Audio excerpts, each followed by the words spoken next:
I promised the country on Tuesday that I was going to speak. I was going to release today policy directions pursuant to Article 245(4) of the Constitution of Kenya. I was going to issue a policy directive to the IG to make sure that we make it very clear from the Office of the Cabinet Secretary on behalf of the Government of Kenya and the Executive, and pursuant to constitutional provisions on how the police officers can manage use of firearm and use of force when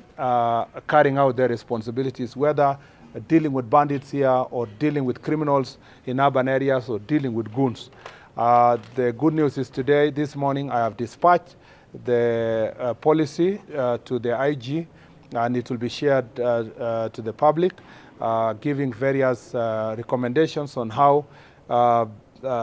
they can be able to use force, when they can use force, what is the prevailing legal framework, including incorporating decisions of the court insofar as matters of use of force is concerned. And I want to assure the country that this is the first policy directive I'm giving since I became CS nearly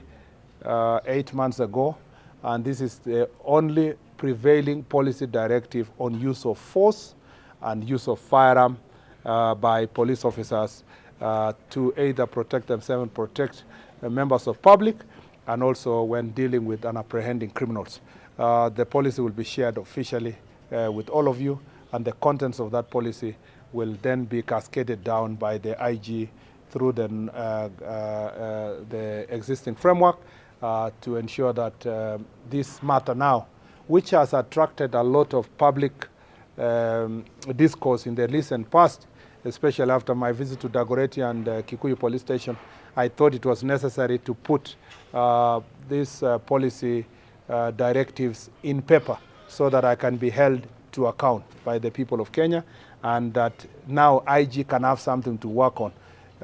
People should stop this idea that I had directed IG in any way in the past. The only policy directive that is legally binding and to the IG, and which can be properly debated by the people of Kenya, is the one that I have put in writing and in signature, and with my signature as required by the Constitution.